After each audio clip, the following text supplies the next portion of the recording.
I'm Simone. I'm a federal technical account manager at a cybersecurity defense startup, and I'm so excited to be here today because I'm passionate about spreading the word about opportunities to work in GovTech.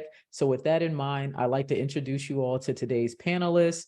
First, we have Chris Kuang. He's the co-lead of the U.S. Digital Corps, a 2-year fellowship for early career technologists, where you will work every day to make a difference in critical impact areas, including pandemic response, economic recovery, cybersecurity, and racial equity. Next up, we have Tebbe.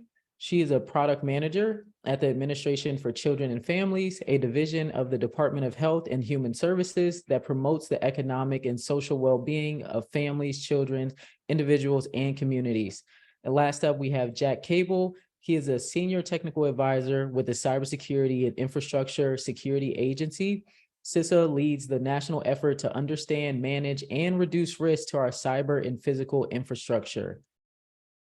So welcome, everybody. Let's start off with quick intros about your roles. In 1 minute, explain it to us like you would explain it to a fifth grader who knows nothing about your field. Chris, why don't you go first? Can you tell us a little bit about what you're working on at the U.S. Digital Corps? What does the behind the scenes look like when you're connecting technologists to government jobs? Yeah, hi everyone, and thanks, Simone. Good morning. Thank you all for joining us bright and early.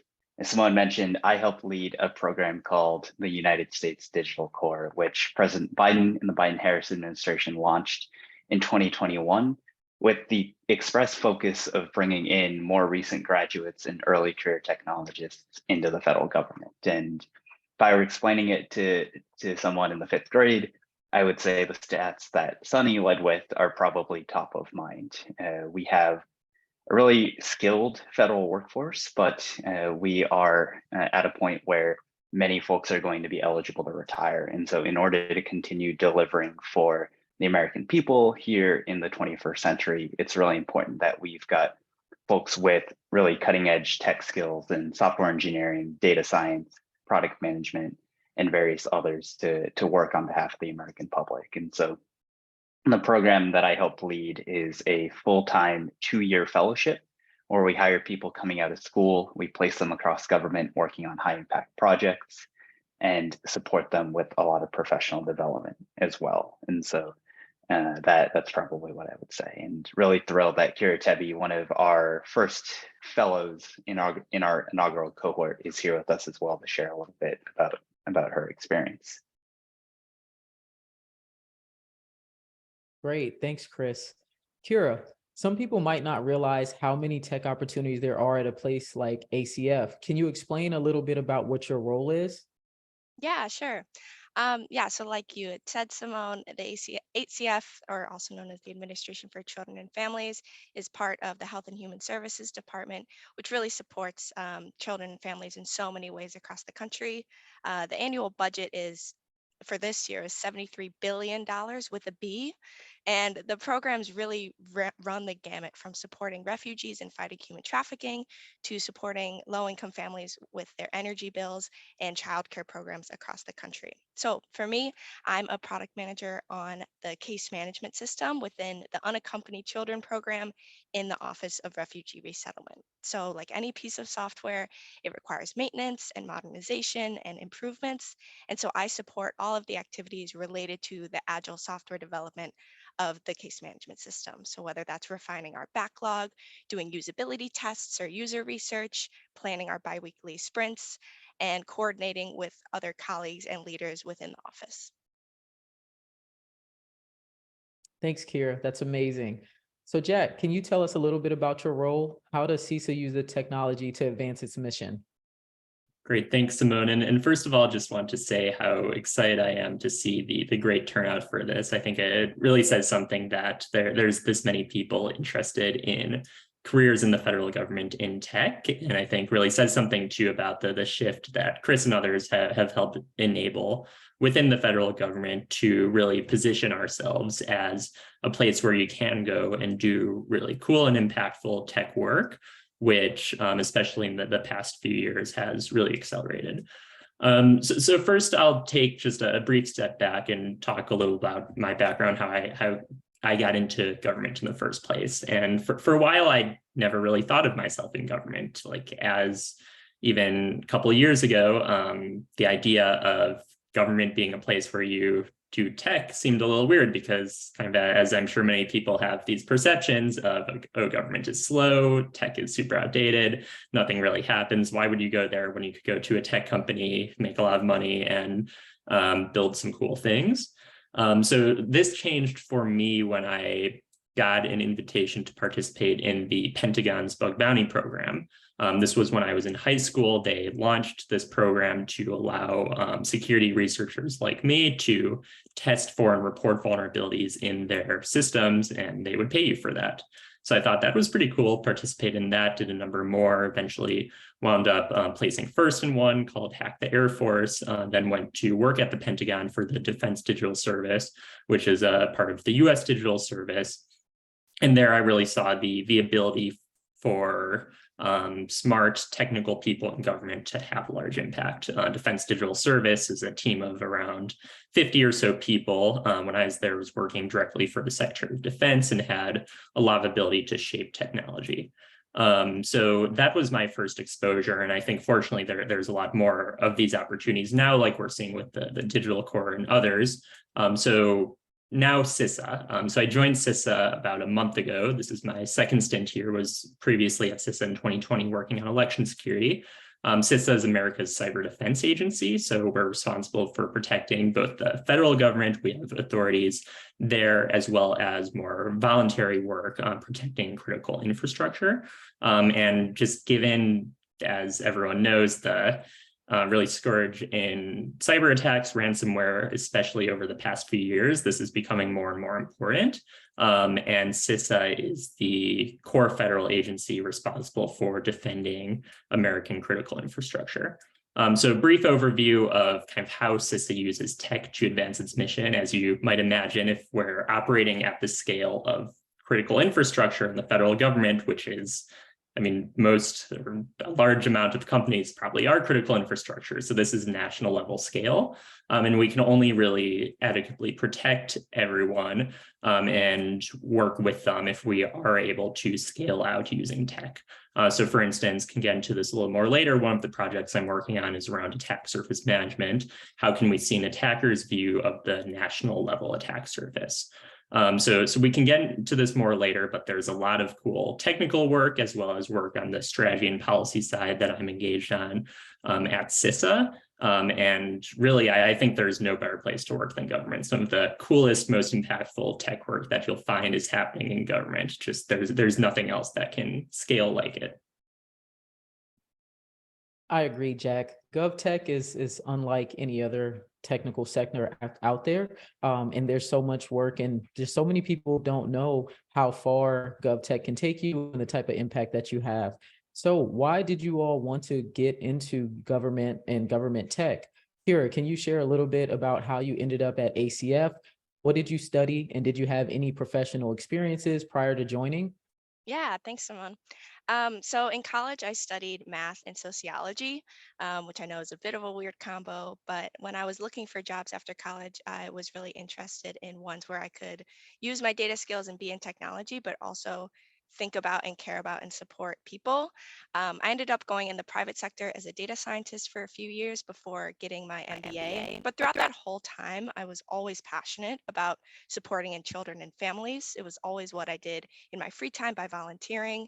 And then during the summer internship of my MBA program, I worked at an ACF grantee, one of the largest childcare providers in Chicago.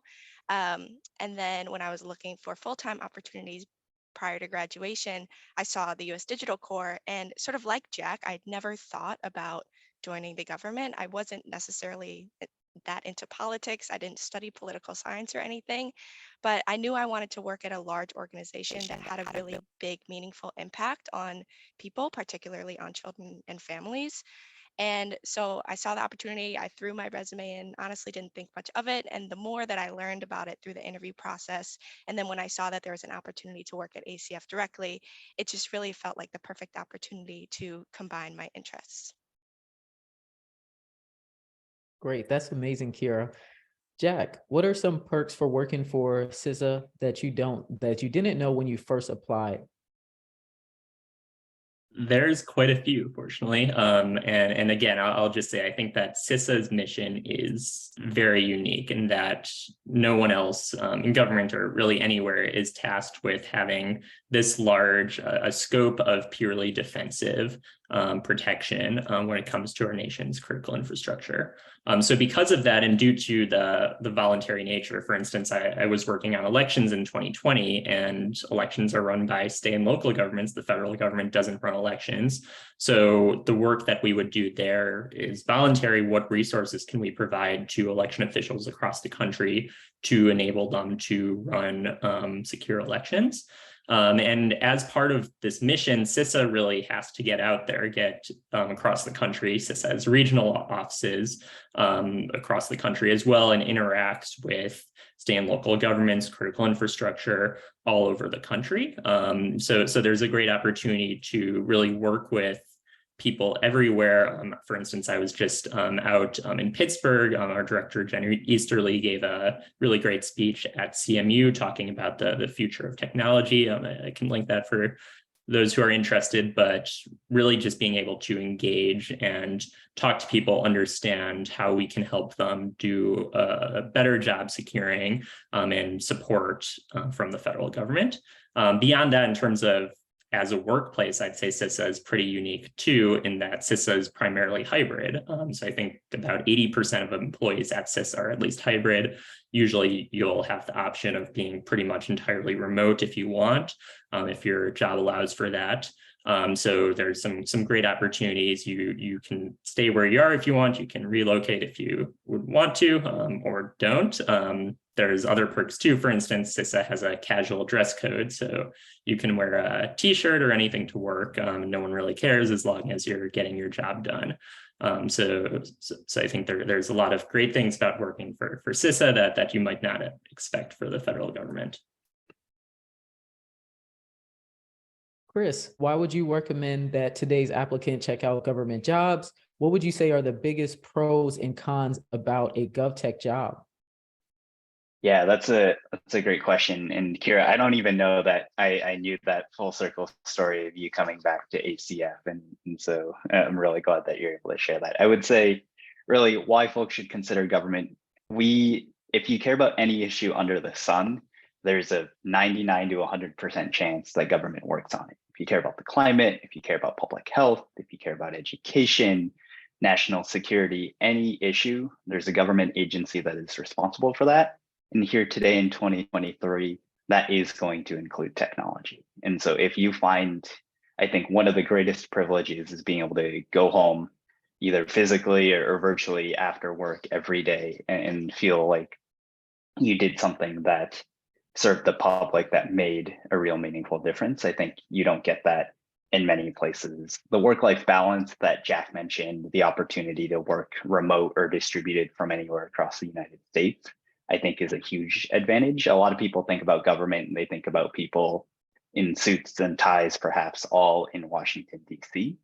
But the digital core, many agencies are now moving to a distributed first, casual dress to show up and do the work. And so there's a lot of flexibility. You're not going to be working crazy hours. Federal employees get fantastic benefits and pension and just general all around support that makes it a really fulfilling place to be. And I think in this environment, in this economy, one thing that is really important to touch on is the job security and the stability. A federal job is going to be one of the most secure of any job in the economy. Federal employees have really designated protections, and you're not subject to a lot of the whims that maybe you see in the private sector with kind of booms and busts. And so it's a great place to helps you go to bed at night knowing that kind of your position is safe. And I know that I think top of mind for everyone here. And the other thing that I would mention is just fantastic opportunities for growth. There are a lot of training opportunities. There are professional development. There are what we call career ladders, where many positions you come in at a certain pay range, but year over year, you get to progress maybe quicker than you normally would. And so especially if you're coming in a technology role or coming in right out of school, there's going to be a lot of opportunity for you to work your way up the career ladder. Yeah, the government has a lot of perks, and I don't think that people realize there's over 400 different government agencies, and all of them need technologists. So let's get into the government recruitment process. Jack, what does the recruitment process at CISA look like? What should folks know about CISA and the recruitment process when applying? Great. So happy to talk about that, and I'll talk about opportunities both for internships, a number of students here, as well as full-time opportunities. And can also put the link to CISA's career site in the chat, which has all the resources you need. Of course, feel free to reach out to me too. I'm more than happy to talk to anyone here and on LinkedIn, Twitter. I'm happy to talk. But in terms of opportunities, I'll start with internships. There's a couple different paths, and some of this depends on your school. For instance, there's the scholarship for service, which works with a number of schools. So if that's an opportunity with your school, I would recommend exploring that. CISA also has the Pathways internship program, which is probably the most robust, and that also comes with an opportunity to convert into a full-time role once you graduate. Those are posted in spring and fall. I don't believe there's any right now, but I would expect there to be some postings quite soon. And then the third path for internships, and this is where you might be able to get creative, is around securing your own funding. So if your school has programs, for instance, to get your own funding and you're able to do that, then essentially if you approach someone within CISA and say, hey, I want to work for you and I already have my own funding, there's probably a pretty good chance that you can put that together. And then on the full-time side, I'd say there's generally two paths. If you're familiar with government hiring, there's the general service scale, which is kind of the standard way that people get hired in the federal government. You can see this on CISA's website too. And that has kind of all the standard, and we can get into kind of navigating the general service and all the fun that is. So that's one option. And there's, for instance, some direct hire authorities that might make it easier in some cases. But the other area that I think is really exciting with CISA is that there's now what's called the Cyber Talent Management System that was launched last year. And this is a brand new hiring authority that's specific to CISA and DHS and is really centered around hiring people based on their skill level and not necessarily their years of experience. So for me and probably many of the people in this call, it's really great because we have the technical skills. I have like 1 year of full-time work experience, so I'd come in like very low on the GS scale. But CTMS, Cyber Talent Management System, is able to kind of compensate based on your level of skills. And that also has a number of entry-level tracks. It also accounts better for kind of the type of pay that you might see in the private sector. So we're still not going to match the private sector pay, but at least we can get a little closer and hopefully make it a more enticing offer. Then the last thing I'll put out there, and you can see all of this on CISA's website, is that CISA will be hosting a career fair in May. So more details on that to come, but that'll be a great opportunity too.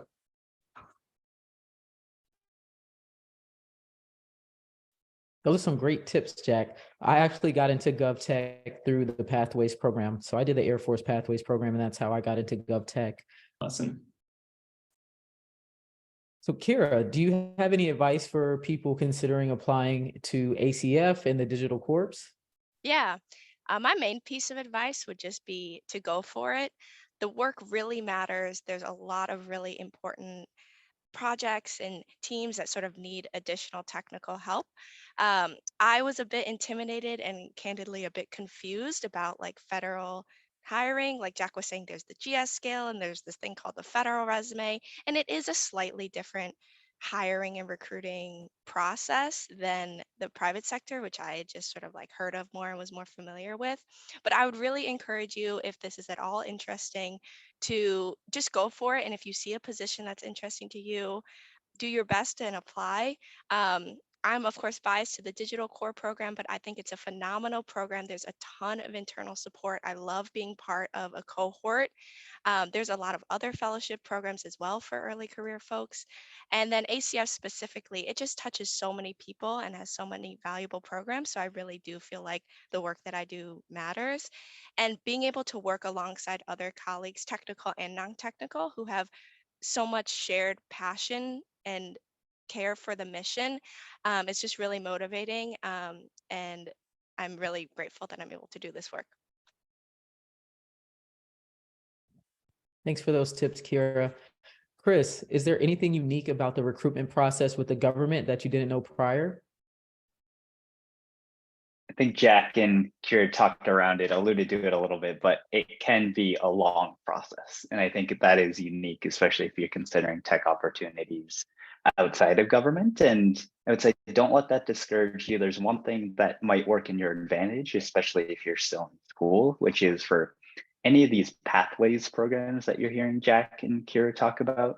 So there are a couple of versions of it. There's kind of an internship version where you could do it full time, either during the semester, over the summer, but there are also part-time internships that you can do alongside your school. And there's actually a fantastic internship portal that the Office of Personnel Management just launched.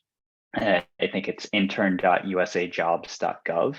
We'll throw that in the chat, but that's a great opportunity. And there's also a tech version of that portal, tech.usajobs.gov. And for any of those pathways programs, you can apply up to 9 months before you graduate.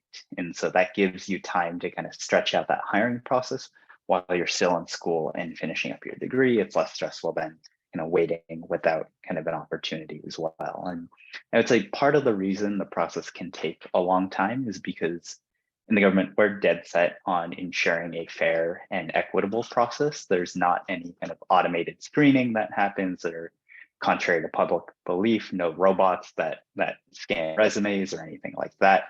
Every resume for the digital core and in the federal government is reviewed by people, and they are really looking to make sure that you've got the skills and the background. And so part of that is really just the length is a visible sign of our commitment to equity there and to making sure that everyone has kind of an equal opportunity. And really excitingly, I think we saw in the last few months that President Biden has made it a commitment to really root out unpaid internships in the federal government. And so for the first time now, any internship that you'll have with a federal agency will be paid as a reflection of the work that you're doing. And so I'd say those are things that are quite important. And a lot of our hiring is also very transparent in that we tell you exactly what we're looking for. I like to call it an open book test. If you read carefully the job posting, you'll see exactly what you're going to get scored for.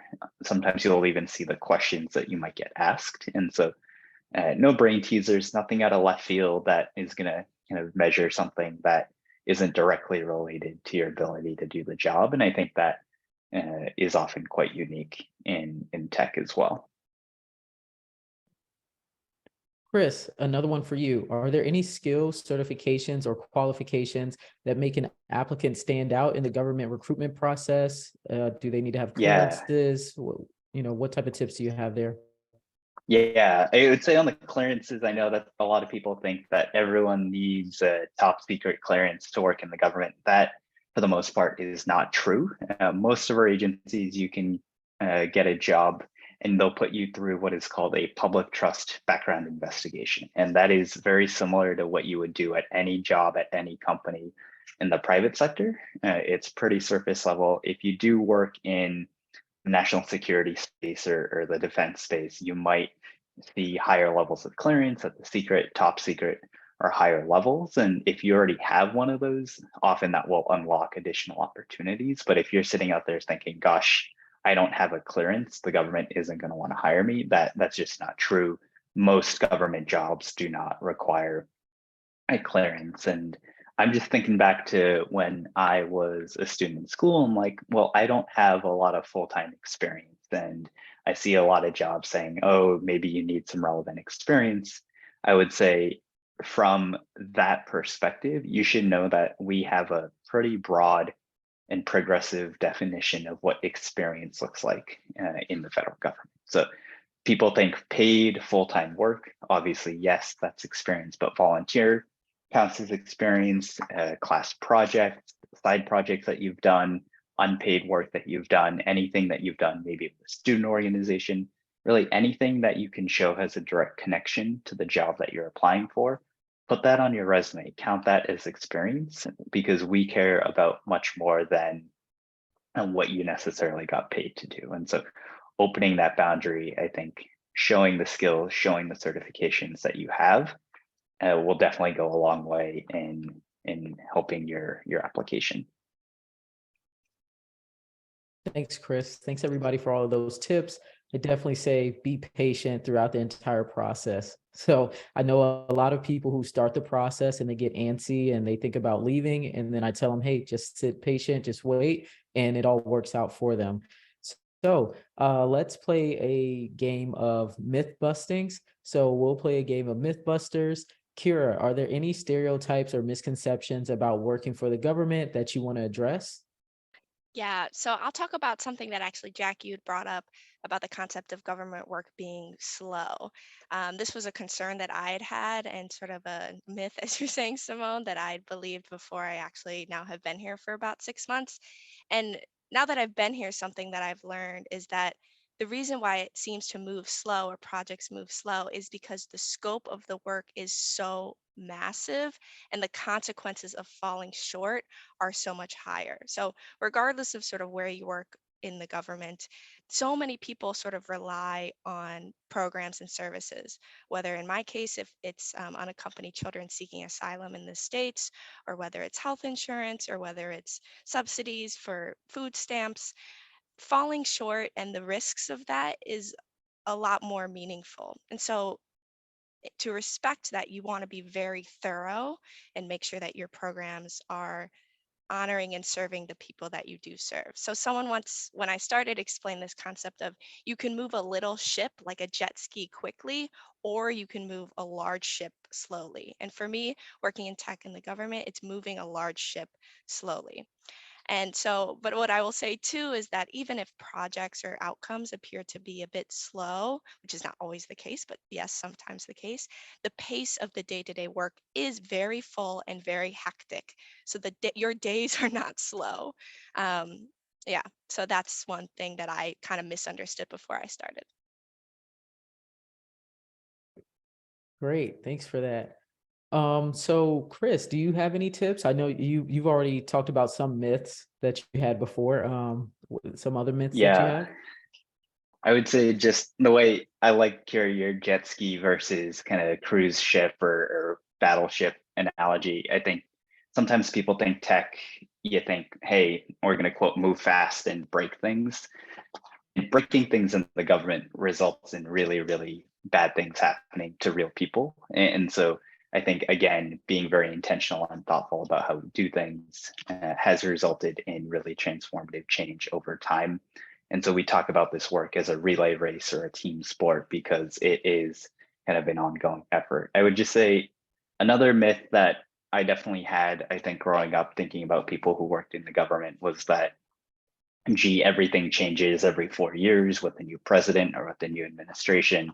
Am I going to be out of a job? And I would say that definitely is a huge myth because the vast, vast majority of federal employees are civil servants. They're not political appointees. And so these are the people that make programs run. These are the people that keep the lights on, kind of regardless of who is the president. And there is a small kind of layer of political appointees that will change with an administration or after an election, but really the day-to-day work does not change. And again, that goes back to the job security and the stability.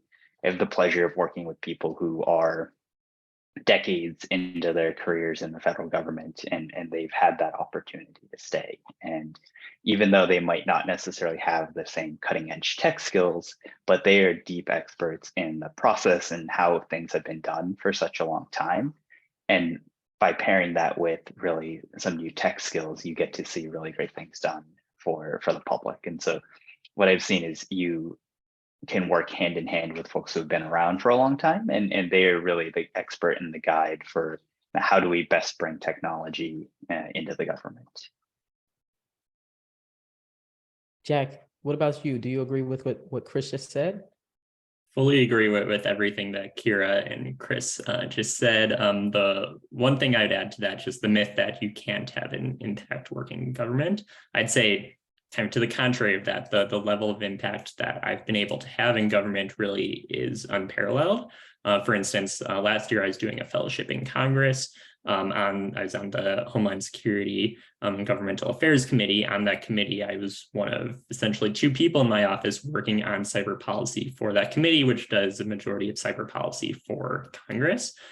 So we were able to do quite a bit. And I, as an individual, both there and now at CISA, am able to have an impact on things that scale really more than I think anywhere else. Just an example of this, mentioned last time at CISA, I was working on election security. I built out a tool called Crossfeed to scan and help report vulnerabilities to election officials across the country. So we worked with all 50 states and over 2,500 counties to tell them about when they had critical vulnerabilities in their election systems. And we were able to tell them about that before the election so that they could fix them and ensure the safe and secure election that we had. So doing work at that scale where you're talking the entire country, and that's in elections, there's 16 critical infrastructure sectors, pretty much everything you can think of, and the federal government, we have an ability to impact. So it's really exciting what you are able to do, you as an individual working in government. And Simone, can I jump in and say one more thing that I just thought of, another part about government that is unique that I think is just beneficial for everyone. Everyone has probably seen statistics about diversity in technology. We know it's a problem on gender lines, on race and background lines, socioeconomic status lines. And what I have really enjoyed and valued about working in government is that government is actually quite diverse in terms of age, in terms of race, in terms of background. And the people that I work with feel like a representation of the public that we serve. And I think that means that we have more perspectives at the table. It means that we value different perspectives and identities. You can show up as you are. And it means that you don't have some of the challenges that you might see in the tech industry where kind of it is more homogenous. And so I think that is definitely something that I've really appreciated, and something that we try really hard to do when we recruit is how to be really intentional about who we're reaching and kind of the voices that we bring to the table. And so I'd say, if you care about diversity, equity, inclusion kind of in the workforce, which I hope everyone does, the government is definitely leading on that. The president has been a vocal champion for equity. He signed an executive order on his first day in office saying that this was going to be a priority, and we've seen that play out. And so I would say that definitely is unique, right? Making sure that we have all voices at the table because we serve all the people in the country. We're not just serving a subset of identities or political views. It's everyone, and we got to have both represented in government. Thank you for that. All of you all broke down the myths and common misconceptions about government and GovTech so well. I would want to say that the biggest thing about GovTech is the impact, and that's the reason why I've worked in this industry my entire life. So the impact is the biggest part about it that I really enjoy. So let's get into some tips and tricks about the government. We've already talked about a few throughout this entire call. Jack, are there any tips or tricks that you wish you'd known when you first started your career? Anything that could have made getting started in CISA easier? So I'll say 2 things here. First of all, if there's really been kind of one guiding principle in my career, it would be to maximize autonomy. Especially in government, there's probably a lot of places in government I wouldn't want to work because you can be bound in bureaucracy. So a lot of the skill in kind of working in government is finding those pockets where you are able to excel, have a really large impact, and not kind of be held back by the bureaucracy. Even at like Defense Digital Service, where I was before, there were people whose job titles were bureaucracy hackers. just because it's really a full-time job to navigate that. So if you can embed within a team that is already skilled at that, I think that can be a really effective way of having an impact. So when you're looking at jobs, try to find a boss who will empower you to really go forth and conquer, provide you that top level cover when needed, but allow you to independently go out and do important work.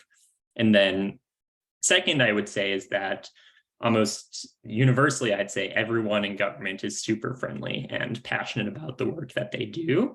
So take advantage of this. People love to talk about their work, and you really can build a network of like-minded people, especially if you're in DC, but across the country too. There's a lot of opportunities just to talk to people who are working in government, learn about what they're doing, learn about why they're passionate about that, and learn about how you might be able to contribute. So I would really recommend to reach out to me. I'm sure that others on the panel are happy to talk to, but we love what we do and we love to talk about it. So take advantage of that.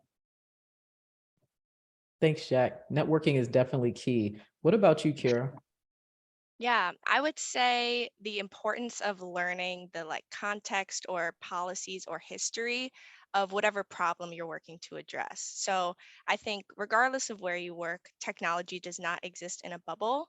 Technology to me is the nature of problem solving. So the more that you can understand the problem and learn from other people who have been thinking about the problem, the better technologist that you're going to be. So I found great value in educating myself and talking with others on relevant policies or histories or opinions from academics or advocacy groups. And I just wish that I'd sought that out and started that education process sooner. Great tip. Chris, do you have any pro tips? I feel like Jack and Carrie covered a lot of it, but the one that I will tell people is tech and government is still a fairly new marriage. And so the opportunities sometimes aren't all centralized in one place. And so I would definitely say be entrepreneurial, be resourceful. I had a Twitter account that I just lurked on for a long time, and I followed everyone who I saw was doing cool things. And then I saw who they were posting about, who they were working with, and then I went and followed them too. I did the same thing with email newsletters and organizations, whether it's nonprofits or agencies. If things looked interesting, I kind of blew up my own inbox, but it really helped me understand, hey, who's out there? What types of opportunities are there? And then what might I be interested in? And that way you can really cast a wide net in terms of understanding what's out there and then finding what's the best fit for you. So I would definitely say one of my big tips is just coming out, find the people that talk about these things, find the organizations, and just kind of plug in, and you never know what might come across that is interesting to you. And yeah, echoing what Jack says, feel free to reach out. We love talking about this stuff. We love to see that there 400 of y'all on a Thursday morning who showed up to this because you're interested. We need you all in government, and so we hope you consider applying. Thanks for those tips, everybody. They're all actionable and people can actually put them into play and action today. So if you're ready to start applying for GovTech, definitely use all of those tips. So let's get into the speed round. This is going to be a simple yes or no answer. So we're going to jump right into it. Cover letters, Kira and Chris, yes or no on cover letters? Reluctant yes. I would say the postings will specify. If they say yes, you got to do it. If not, no worries. Yes, you definitely have to pay attention to the job posting in the federal government. Whatever they ask for, if it's required, you have to do it. So next up is career fair. Jack, yes or no? Yes, and I mentioned CISA's upcoming career fair. Yes. Kira? I personally have never been to one, but I think they could be valuable. So yes, with an asterisk. Yeah. Career fairs are great because they have in-person career fairs and virtual career fairs too. So definitely attend those. Okay, thank you notes. Chris and Jack, is that a yes or a no on thank you notes? I would say, yeah, it doesn't have to be a big floral letter. Just a quick thank you note is always appreciated, whether after an interview, a coffee chat you did with someone, just let them know you appreciated their time. You don't have to. But then I think the really cool thing is if it's a coffee chat and you ask someone for their advice, if you reach back out to them a couple of months later and give them an update, like, hey, maybe you put what they suggested into play. People love hearing that. I love getting those types of notes. And I'm sorry, this was a yes or no, so I'm going to be quiet now. I'll say yes, everything that Chris said.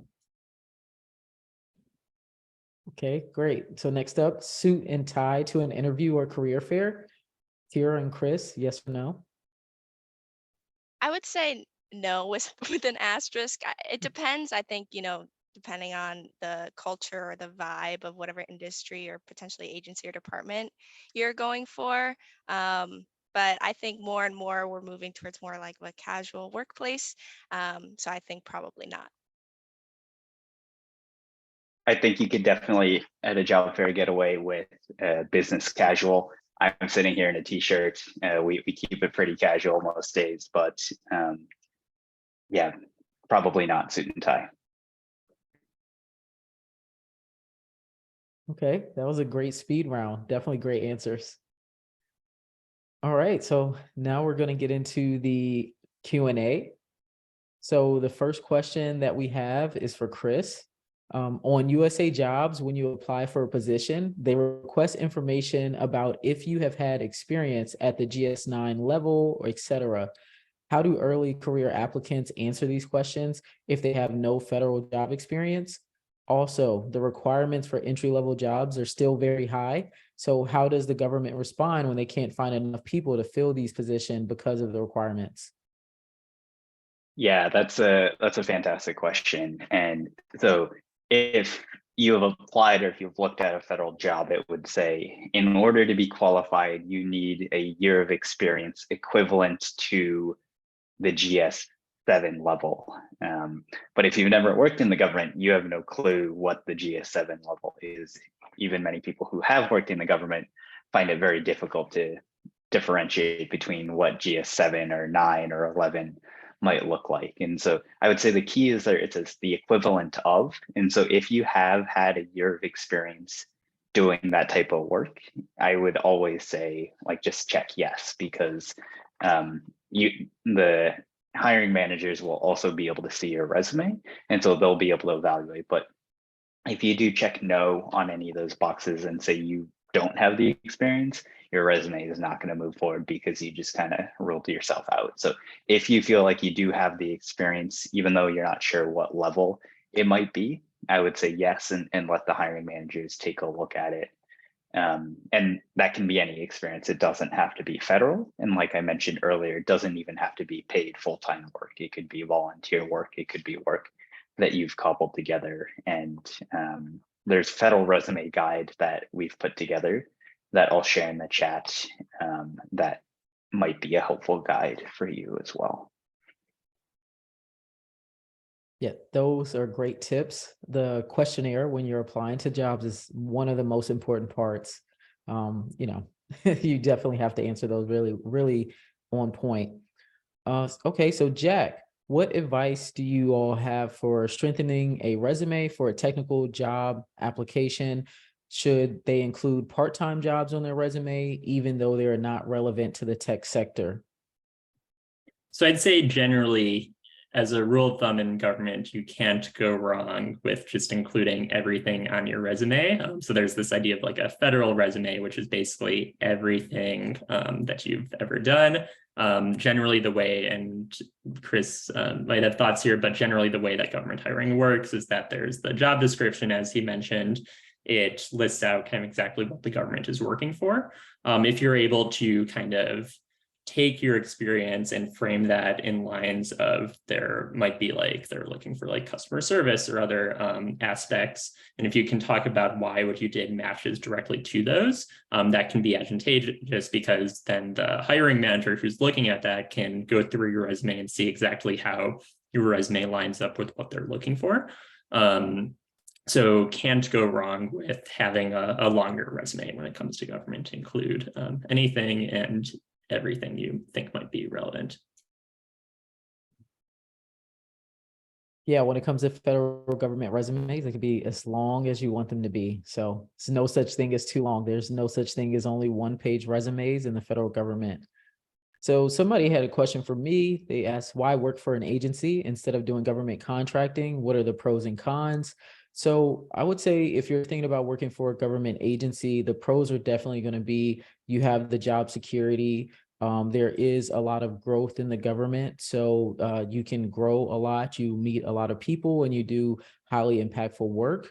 I would say the only con, and it just really depends on where you are in your career and your pay range, is going to be the salary, right? But there are many jobs that are available on usajobs.gov, and you can apply to different jobs that you meet the qualifications for. So it could be on the GS scale. There's other pay scales as well. So depending on which agency you apply to is going to depend on where you land on that pay scale. So Kira, as a former data scientist, somebody asked, what opportunities for data scientists exist in the government? Yeah, there's a ton. So the value of data science is learning from data, and sort of every agency and department and program, whether it's technical or just sort of non-technical and human service oriented, has a lot of data.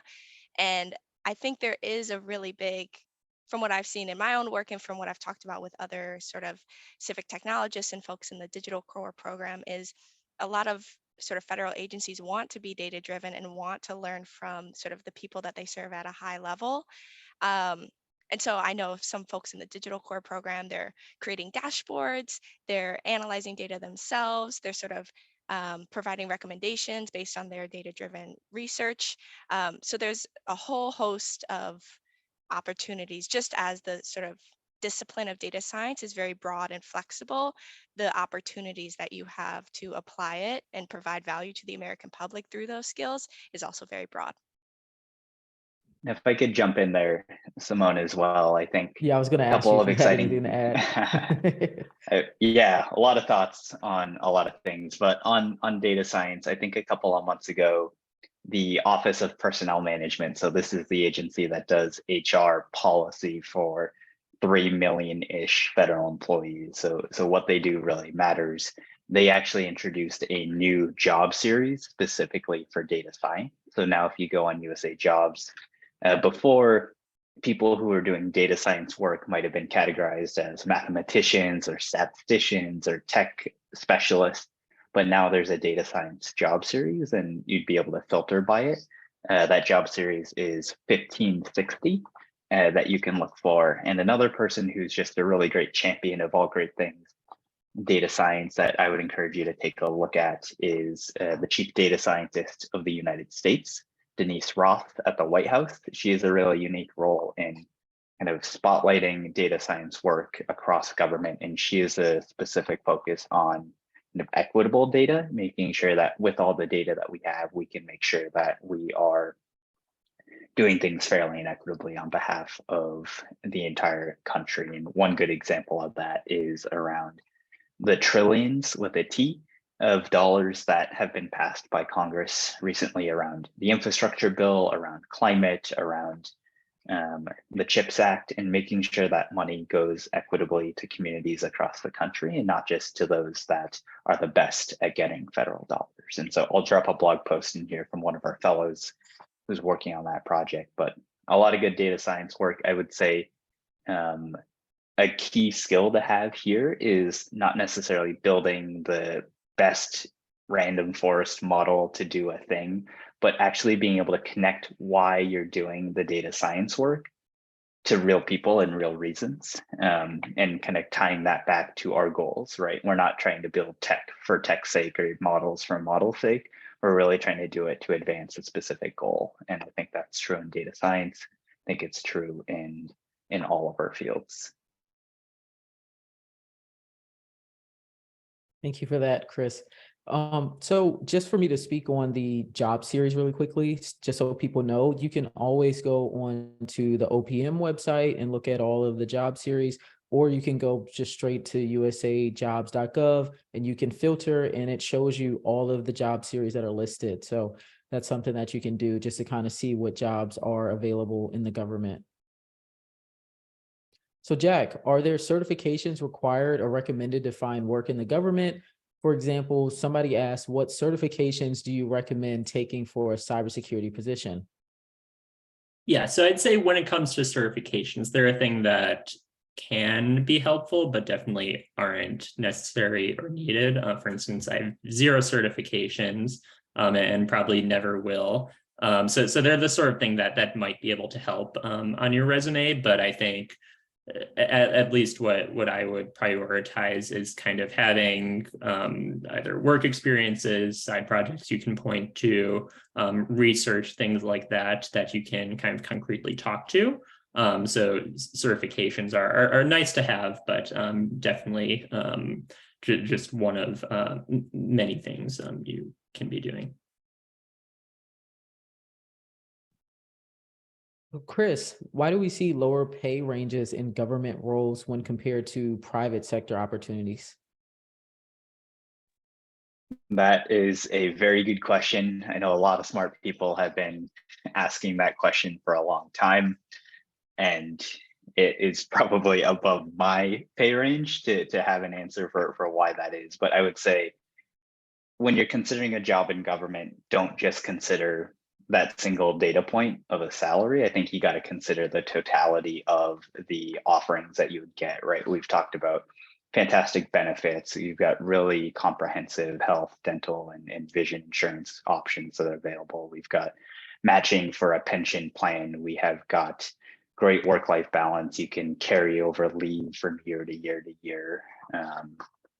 The work-life balance and the security, the ability to work from anywhere within the United States for so many of these roles. And I think when you consider all of those things and then professional development, the opportunity to have an impact, like there are things that you can't put a price on. And I think if you consider all of those things together, the government actually becomes a really attractive opportunity. And so, yes, no one is necessarily going to strike it rich working in the government, but we hope that you come for the right reasons because you care about making a difference. And we want to make sure that we have a competitive salary, but the fact of the matter is it probably never will get as high as it is in the private sector, but there's so much other than that I would encourage you to take a look at. Just to add one note to that, I will call out again the DHS, which this is a part of cyber talent management system, which again, we're never gonna be able to match the private sector. And there's, to me, a lot of other perks in working in government that make up for that. But I'll link in the list that includes some of the typical starting salaries for the cyber talent management system, and you might be pleasantly surprised with those numbers. There's some authorities that allows CISA to do a little better there. So cyber talent management system is one place I'd encourage looking. There's going to be some entry-level positions opening up soon, so I would encourage keeping an eye on that as well, and I'll link it in the chat. Thanks for those tips, Chris and Jack.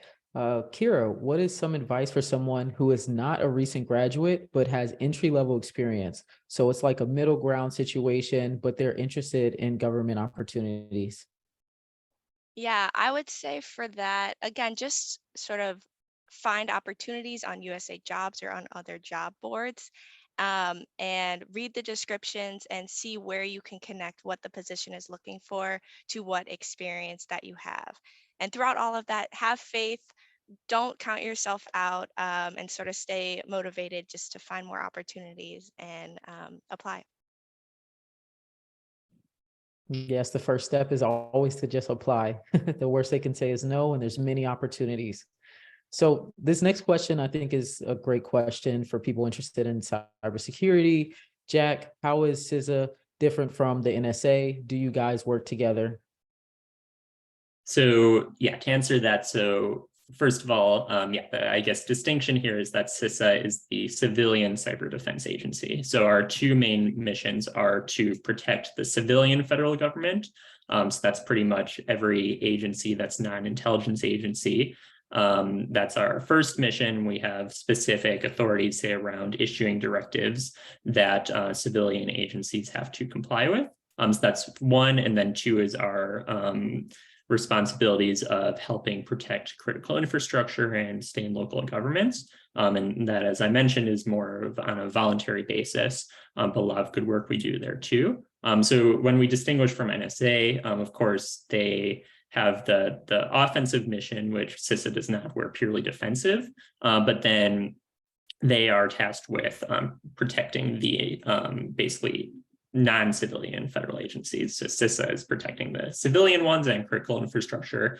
NSA is protecting the non-civilian intelligence agencies, as well as their other authorities. But we do work very closely with our interagency partners. So we work with NSA Cyber Command, we work with White House National Cyber Director, Office of Management and Budget, FBI, pretty much everyone you can think of who relates to cybersecurity, we work with, and that's another kind of great opportunity. Regardless of where you are in government, you get to work with a lot of really great colleagues across other agencies.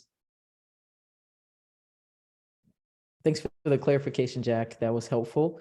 Chris, what advice do you have for those who are not in school, but transitioning from another career, who wants a career in the tech field through the government? Would you recommend apprenticeships or internships, since those probably, or actually they said, would you recommend apprenticeships since those people probably cannot do internships? Yeah, I actually just put a link in the chat there.